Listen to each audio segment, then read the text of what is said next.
This is a Sports Catastrophe production. Hey there, Heather Holders. Jeff Cutter and welcome you to another Sports Catastrophe on this day. And on this day, December the 30th, in 1981, 40 years ago, Wayne Gretzky did something that was shocking to a lot of people. Yeah, he scored goals, but the story of how he was scoring those goals were the big picture.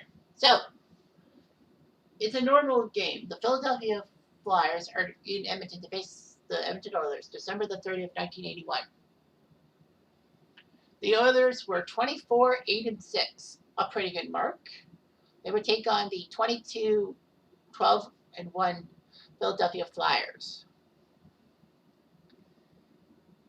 It was a very tight matchup and all that.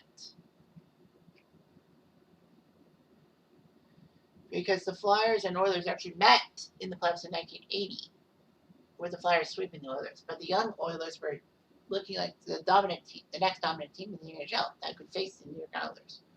So the Flyers were ready for them. The Flyers had Pete Peters in the net, who would go on to win the Vezina the next year against Grant Fuhr, who was just an 18-year-old fresh-faced rookie at that time. Wayne Gretzky had 45 goals in the first 38 games, which was pretty amazing. People said he definitely is going to be the second player in history to go 50 goals in 50 games. The only other person who did that was the inaugural Rocket Richard, who did that. Actually, no, wait. I thought he was the second. Sorry, two people have done that before. Rocket Richard and Mike Bossy, who scored two very late goals against the Quebec Nordiques in the 50th game of the year for the Islanders against Quebec the previous year. So anyway, the Flyers and Oilers were battling each other. Flyers would strike first on a Ken Linsman goal, his ninth. Ironically enough, Linsman would win a few cups in Oiler colors. But anyway, it was 1-0. But off of a penalty by Brian Propp for slashing, the penalty almost was done when Gretzky got a pass from Paul Coffey and Glenn Anderson, put his 46th in the net. We are tied at 1. And then later on, at the 10-12 mark, Gretzky got the puck from Dave Lumley and Dave Semenko to score a goal to make it 2-1 Oilers. Edmonton would get a power play goal by Paul Coffey. Kitchener! He was Kitchener Ranger. Gretzky got an assist on that one. In the second period, the Flyers made it 3-2 on a goal by Reggie Leach. He's still playing. But Gretzky took the puck with 10 seconds after Leach scored. Gretzky somehow got the puck from Dave Lumley, scored his 48th of the year, his third of the day. Hat trick. But Gretzky wasn't done there. Flyers and Oilers would actually trade goals. Ron Flockhart for the Flyers, Mark Messier from the Oilers, on a goal that Gretzky had no hand in. So Edmonton was up 5-3. The inevitable Tim, I don't know his last name, I would say Tim Anderson, was doing stuff for ITV with Don Cherry as color commentator. This was around the time that Don Cherry was done with coaching and would be color commentator for several teams, trying to find a perfect fit to get into TV and all that. But usually he got a little bit too carried away, and that's why teams didn't really hire him. So he went to Coach's Corner for CBC. But Gretzky, at the 5:13 mark of the third period, got a goal from Paul Coffey to make it 6-3 Oilers. The Flyers wouldn't be deterred. Paul Holmgren and Fred Arthur, what a rare name, but Fred Arthur was a hockey player, made it 6-5. Flyers knew they had to do something. The empty net. Gretzky was not going to score his fifth goal of the night. So he would have 49 goals in 39 games. Not bad. I mean, he would still have 11 chances to get 50-50. But Gretzky was not deterred. Grant Fuhr fed the puck to Glenn Anderson, who fed the puck to Wayne Gretzky, who slid it into an empty net, obviously down by 1 with like a minute left. He wanted to tie the game. And remember, in those days, before 1983, there was no regular season overtime, so the game could have ended in time. But Gretzky slid the puck into an empty net, and he got it. And the other fans were happy. The other players were happy.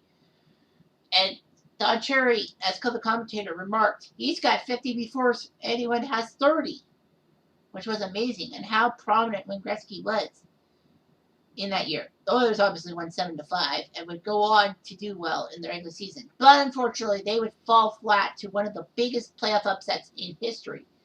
Their first round loss to the LA Kings. And yes, I think I did something on the Miracle of Manchester in 1982. But the fact of the matter is that the Oilers, the Oilers and Kings, that was one game. Big deal. But the Oilers and Kings played in a best-of-5 first round. And no, that's not the only time the Kings won in that series.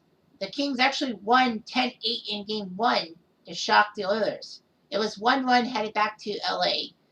LA won Game 3, which was the Miracle of Manchester game. Edmonton had to win Game 4 to force a fifth and deciding game on home ice, and they lost to the LA Kings. They lost to the LA Kings, who didn't even have Rogie Vachon. And Marcel Dion, though. Charlie Simmer and Dave Taylor, that Triple Crown line. But still, I mean, can you believe it? And then that set up Vancouver coming out of freaking nowhere, beating LA in the division final, beating the Chicago Blackhawks in the conference final, and basically being tiger meat for the New York Islanders to get their third straight Stanley Cup. So this was the 82 season in which Gretzky did put 92 pucks into the net, breaking Phil Esposito's record for goals in the season. I don't know about the 82 Oilers. Sorry. Sorry about that. How about the Flyers? Well, the Flyers took third in their division, in the Patrick division, behind the Islanders and Rangers, and would end up losing in 4 games to the New York Rangers. So the Rangers took care of the Flyers in the first round of the playoffs. So the Flyers didn't do as well as their contemporaries. But anyway, Gretzky's got 5 goals to make it 50 goals in 39 games. The 50 and 50 mark, I believe he did it. I don't know if he did it once again. I can't remember. But I know Mario Lemieux did it once. Brad Hall did it against the Detroit Red Wings. I remember that. And Cam Neely kind of did it. Unfortunately, it's not an official 50 and 50 because of the fact that Cam Neely did score 50 goals in his first 44 games as a Bruin, but it wasn't the first 44 games of the Bruin season, so that's kind of an asterisk.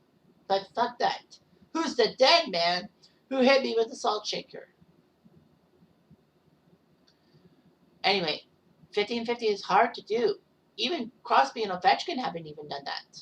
I don't even know if he has done it. Wow. Anyway, I'm Jeff Diamond. I do.